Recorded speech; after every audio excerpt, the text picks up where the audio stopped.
Hello students, welcome back to our YouTube channel. कल से हमने सर्जरी स्टार्ट की है। तो कल हमने पढ़ा था वुंड्स एंड इट्स क्लासिफिकेशन। तो आज हम उसी चैप्टर को आगे कवर करते हैं और आज हम पढ़ेंगे general principle and management of wound, open wound. तो स्टार्ट करते हैं। सबसे पहले देखते हैं कि क्या क्या जनरल प्रिंसिपल्स होने चाहिए मैनेजमेंट के लिए। तो एडमिशन और ऑब्जर्वेशन इन हॉस्पिटल। तो अगर किसी पर्सन को वुंड हुआ है, अगर कोई पर्सन इंजर्ड है, तो हम उसे एडमिट करेंगे और ऑब्जर्व करेंगे हॉस्पिटल में। मॉनिटरिंग ऑफ वाइटल्स, और उसके वाइटल्स चेक करेंगे। Systemic antibody depending upon contamination of wound.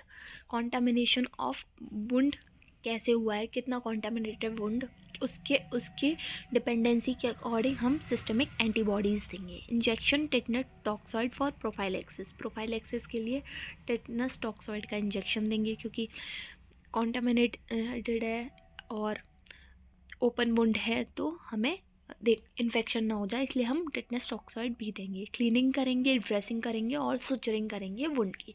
तो ये थे कुछ जनरल प्रिंसिपल्स। आगे देखते हैं हीलिंग ऑफ वुंड कैसे होती है। हीलिंग ऑफ वुंड, तो सबसे पहले हीलिंग ऑफ वुंड है क्या। तो ये एक कॉम्प्लेक्स प्रोसेस है to achieve anatomical and functional integrity of disrupted tissue. तो जो टिश्यू डिसरप्ट हो गए हैं उनकी इंटीग्रिटी मेंटेन करने के लिए, ताकि वो फंक्शनली और एनाटॉमिकली एक नॉर्मल इंटीग्रेट हो जाए, फंक्शनली अपना फंक्शन प्रॉपर कर पाए, एनाटॉमिकली एक नॉर्मल उस पे आ जाएं। तो हम ये कॉम्प्लेक्स प्रोसेस है कि उनकी इंटीग्रिटी अचीव करने के लिए, चाहे वो एनाटॉमिकली हो चाहे वो फंक्शनली हो। तो हीलिंग ऑफ वुंड में क्या क्या देखने को मिलता है। हीमोस्टेसिस, सबसे पहले तो ब्लड जो हीमोस्टेसिस है उसका मेंटेन होना ज़रूरी है। फिर उसके बाद इन्फ्लेमेशन, उसके बाद प्रोलिफरेशन, प्रोलिफरेट करेगा तभी तो मैट्रिक्स की सिंथेसिस होगी, मैट्रिक्स सिंथेसिस होगी। फिर उसके बाद मैचुरेशन, उसके बाद रीमॉडलिंग, फिर नई स्किन आएगी यानी कि एपिथेलाइजेशन, और फिर वुंड कॉन्ट्रैक्शन। तो ये है हीलिंग ऑफ वुंड। अब हीलिंग ऑफ वुंड अलग अलग उससे देखने को मिलती है, प्राइमरी इंटेंशन, सेकेंडरी इंटेंशन और टर्सरी इंटेंशन। हमने पढ़ा था टाइप्स ऑफ वुंड में कि कोई प्राइमरी से ठीक हो रहा था, कोई सेकेंडरी से कर रहे थे कहीं पे, तो अलग अलग। तो अब प्राइमरी इंटेंशन से किस में हीलिंग होगी। क्लीन एंड टाइडी वुंड, जो वुंड क्लीन और टाइडी हैं, जैसे इंसाइज्ड वुंड। नॉट इन्फेक्टेड, जो इन्फेक्टेड नहीं है। सर्जिकली क्लीन मार्जिन, जिनकी सर्जिकली क्लीन मार्जिन है, मतलब इंसाइज्ड वुंड है जो, वही तो थे clean tidy not infected surgically clean incised wound में। सुचर्स यूज़, उनमें सुचर्स यूज़ होंगे। स्मॉल ग्रेनुलेशन टिश्यू, बहुत छोटा ग्रेनुलेशन टिश्यू होगा और लीनियर स्मूथ स्कार बनेगा। मतलब सचरिंग के बाद जो जब वुंड हील हो जाएगा तो एक लीनियर स्मूथ स्कार देखने को मिलेगा। कॉम्प्लिकेशंस इसकी नॉट फ्रीक्वेंट है, मतलब नहीं देखने को मिलती, बहुत कम, रेयर। ठीक है। फिर सेकेंडरी इंटेंशन से अगर हीलिंग हो रही है तो किस टिश्यू में होगी, किस टाइप की इंजरी में होगी। तो जो इंजरी क्लीन नहीं है, इन्फेक्टेड है, इरेगुलर है, वहाँ पर सुचरिंग नहीं होगी। क्योंकि इरेगुलर है, इन्फेक्शन है, तो पहले क्या करेंगे हम उसे, पहले उसे जहाँ पर लार्ज ग्रेनुलर टिश्यू बना है तो वहाँ पर हम क्या करेंगे, पहले सफाई वगैरह करेंगे, उसके बाद सुचरिंग करेंगे ना। तो वाइड स्कार है और वहाँ पर पस अगर बन गया है तो ऐसी जो हीलिंग है वो सेकेंडरी इंटेंशन से करते हैं। तो आगे हम पढ़ेंगे कि प्राइमरी इंटेंशन से कैसे करते हैं, सेकेंडरी से कैसे करते हैं। ठीक है।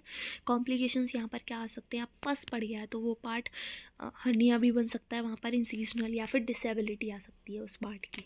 फिर है टर्सरी इंटेंशन। टर्सरी इंटेंशन से कौन सी हीलिंग होती है, कैसे ही कौन से वुंड्स में हीलिंग होगी।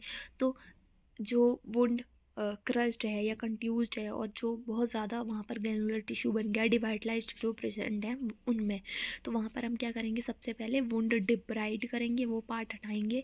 Control of local infection, local infection जो हो रहा है उसे रोकेंगे। Wound is closed with Sachar, फिर उसके बाद उस वुंड को सचरिंग से क्लोज करेंगे, स्किन ग्राफ्टिंग करेंगे। एग्जाम्पल, प्राइमरी कॉन्टामिनेटेड और mixed tissue wound heels by tertiary. तो मतलब अगर प्राइमरी इंटेंशन से हील करने के बाद वो टिश्यू अगर फिर से कॉन्टामिनेटेड हो गया या फिर मिक्स्ड टिश्यू वुंड है तो हम उसे टर्सरी इंटेंशन से ठीक करेंगे। नेक्स्ट है stages of wound healing. Stages of wound healing के बहुत सारे component, stages of wound healing कह सकते हैं या फिर हम कह सकते हैं कंपोनेंट्स ऑफ वुंड हीलिंग। तो अलग अलग फेज हैं इसमें, इसके हम 3 फेज पढ़ेंगे, inflammatory phase, proliferative phase, sorry 4 phase, remodelling phase और फेज ऑफ स्कार फॉर्मेशन। किसी किसी बुक में 3 फेज दिए हैं पर हम 4 फेज देखेंगे। तो सबसे पहला है इन्फ्लेमेटरी फेज, जिसे हम लैग फेज या फिर एक्सूडेटिव फेज कहते हैं। तो इन्फ्लेमेटरी फेज और एक्सूडेटिव फेज नाम से ही समझ में आ गया होगा कि इन्फ्लेमेशन होगा और एक्सूडेशन होगा फ्लूइड का। तो इंजरी हुई, इन्फ्लेमेटरी मीडिएटर्स निकले, इंक्रीज कैपिलरी परमेबिलिटी। तो इन्फ्लेमेटरी मीडिएटर्स निकलते हैं तो क्या करते हैं, वो कैपिलरी परमेबिलिटी बढ़ा देते हैं। मीडिएटर्स कौन कौन से, जैसे हिस्टामीन, मास्ट सेल, ग्रेनुलोसाइट्स, ये सब। फिर क्या होगा, kinin and prostaglandin act and they play a chemotactic role for white cells and fibroblast. तो काइनिन्स निकलेंगे और प्रोस्टाग्लैंडिन निकलेंगे और वो क्या करेंगे, कीमोटैक्टिक रोल प्ले करेंगे। कीमोटैक्टिक मतलब केमिकल वेस्ट। तो वाइट सेल्स अपने आप पहुंच जाएंगी कहाँ, इंजरी वाली साइट्स पे, और वहाँ पर फाइब्रोब्लास्ट भी पहुंच जाएंगे। तो फाइबर डिपोजिशन होने लगेगा वहाँ पर। इन फर्स्ट 48 आवर्स में पॉलीमॉर्फो ल्यूकोसाइट्स देखने को मिलती हैं जो कि डेड और नेक्रोटिक टिश्यू को रिमूव कर देती हैं। फिर दूसरा फेज़ है प्रोलिफरेटिव फेज, जिसे हम कॉलेजन फेज भी कहते हैं, कि अब फाइब्रोब्लास्ट पहुंच गए, अब कॉलेजन सिंथेसिस होगी। Between 3rd and 5th day PMNL decrease. अब पीएमएनएल का काम नहीं है क्योंकि उन्होंने डेड और नेक्रोटिक टिश्यू को हटा दिया, पीएमएनएल कम हो जाएंगी। बट मोनोसाइट्स इंक्रीज, जो कि स्पेशलाइज स्कैवेंजर है, तो अब कुछ स्पेशल सेल्स टिश्यू बचे हैं उनको वो खा जाएंगी। By 5th and 6th day, 5th और 6th डे में क्या होगा, फाइब्रोब्लास्ट फाइब्रोब्लास्ट वापस से अपीयर होगा, प्रोलिफरेट करेगा और eventually give rise to a protocollagen, और एक प्रोटोकॉलोजन बनेगा। फिर प्रोटोकॉलोजन आयरन की प्रेजेंस में, ऑक्सीजन और Fe+2 की प्रेजेंस में, विटामिन सी की प्रेजेंस में एक्ट करेगा, और स्पेशल एंजाइम की प्रेजेंस में, जो कि प्रोटोकॉलोजन हाइड्रोजाइलेज है, उसकी प्रेजेंस में कॉलेजन सिंथेसिस हो जाएगी। फाइब्रोप्लेजिया देखने को मिलेगा कि नंबर ऑफ फाइब्रोप्लास्ट बहुत ज़्यादा बढ़ जाएगा, जिसकी वजह से कैपिलर बडिंग होगी और नए नए ग्रैनुलेशन टिश्यूज़ बनेंगे। वुंड क्या है, fibre plus gel plus fluid system. तो इन सबको मिलके होता है कि फाइबर चाहिए, जेल चाहिए और क्या चाहिए, फ्लूइड सिस्टम चाहिए। जैसे ईंट, सीमेंट और बालू और पानी चाहिए होता है, वैसे वाला। एपिथेलाइजेशन में क्या होगा, 2 स्टेप्स होते हैं, एक सेल माइग्रेशन, दूसरा सेल मल्टीप्लिकेशन। और इसमें कौन सी सेल्स होती हैं, मार्जिनल बेसल सेल्स, और ये कितने 48 घंटे में होता है एपिथेलाइजेशन।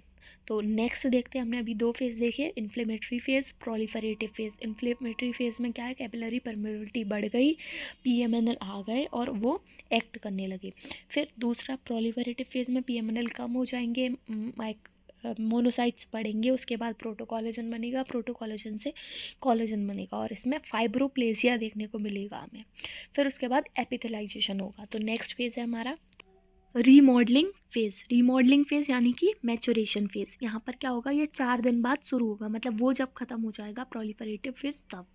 कंप्लीटेड बाई 14 डेज, 14 दिन में कंप्लीट होगा। बाई स्पेशलाइज फाइब्रोब्लास्ट, इसमें क्या होगा, स्पेशलाइज फाइब्रोब्लास्ट देखने को मिलेंगे। मतलब जैसे पहले वो पीएमएनएल आए, फिर स्पेशलाइज स्कैवेंजर्स आए, वो भी स्कैवेंजर्स थे, फिर स्पेशलाइज आए यानी मोनोसाइट्स, फिर फाइब्रोप्लास्ट देखने को मिले। अब स्पेशलाइज फाइब्रोप्लास्ट आएंगे, जिनको बोलते हैं मायोफाइब्रोब्लास्ट, बिकॉज ऑफ कॉन्ट्रैक्टिव एलिमेंट, क्योंकि इनमें कॉन्ट्रैक्टिव एलिमेंट प्रेजेंट होता है, मसल्स वाला कॉन्ट्रैक्टिव एलिमेंट। तो अब लूज स्किन और टाइट स्किन 2 तरह की होगी। लूज स्किन में कॉन्ट्रैक्शन ज़्यादा देखने को मिलेगा, टाइट स्किन में कॉन्ट्रैक्शन कम देखने को मिलेगा। लूज स्किन कहाँ पर होती है, ग्लूटियल रीजन में, बैक में, और टाइट स्किन टिबिया या सिन या फिर मेल्यूलर सरफेस में। कॉर्टिकोस्टेरॉइड्स, इरेडिएशंस, कीमोथेरेपी, इन सब से वुंड कॉन्ट्रैक्शन डिले हो जाएगा। और डिले, अब जो लूज स्किन है वहाँ पर कॉन्ट्रैक्शन जल्दी होगा, टाइट स्किन है तो कॉन्ट्रैक्शन डिलेड होगा। तो और कौन से फैक्टर हैं जो डिले कर रहे हैं, कॉर्टिकोस्टेरॉइड से, इरेडिएशन से और कीमोथेरेपी से wound healing, wound contraction delay होगा। चौथा फेज़ है phase of scar formation. Phase of scar formation में क्या क्या है, फाइब्रोप्लेजिया और and laying of collagen increased. Fibroplasia, fibers जो फाइब्रोब्लास्ट थे वो बढ़ गए, तो फाइब्रोप्लेजिया देखने को मिलेगा।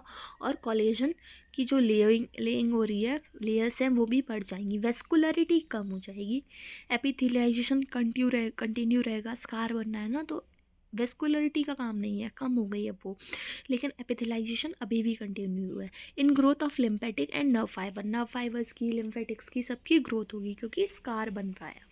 रिमॉडलिंग ऑफ कोलेजन की रिमॉडलिंग होगी अब, और साइकेट्राइजेशन होगा, मतलब स्कार फॉर्मेशन हो जाएगा। अब इसके कॉम्प्लिकेशंस क्या क्या हो सकते हैं? तो इन्फेक्शन सबसे इम्पॉर्टेंट कॉम्प्लिकेशन है कि कहीं भी इंजरी हुई और हीलिंग हो रही है, वहाँ इन्फेक्शन हो गया तो ये दिक्कत देगा। अगली स्कार बन गया इन्फेक्शन की वजह से, ये एक कॉम्प्लिकेशन है बहुत बड़ा। अब क्लियोइड या फिर हाइपरट्रॉफिक स्कार बन गया तो ये भी एक कॉम्प्लिकेशन है। Incisional hernia and wound dehiscence, incisional hernia बन सकता है, या फिर वुंड डिहिसेंस, मतलब वहाँ पर इन्फेक्शन हो गया और वो डिब्राइडमेंट देखने को मिलने लगा, डिवाइटलाइजेशन होने लगा, तो ये भी एक दिक्कत है, कॉम्प्लिकेशन है। पिगमेंटेशन हो गया स्किन का, या फिर मार्जोलिन्स अल्सर्स बन गए, तो ये है कॉम्प्लिकेशंस ऑफ वुंड हीलिंग। तो आज हम बस इतना ही पढ़ेंगे। नेक्स्ट लेक्चर में हम पढ़ेंगे वुंड क्लोजर एंड वुंड सचरिंग और फैक्टर्स अफेक्टिंग वुंड हीलिंग। फिर उसके बाद देखते हैं। तो अगर आपको वीडियो पसंद आई हो तो लाइक करें और चैनल को सब्सक्राइब करें। Thanks for watching.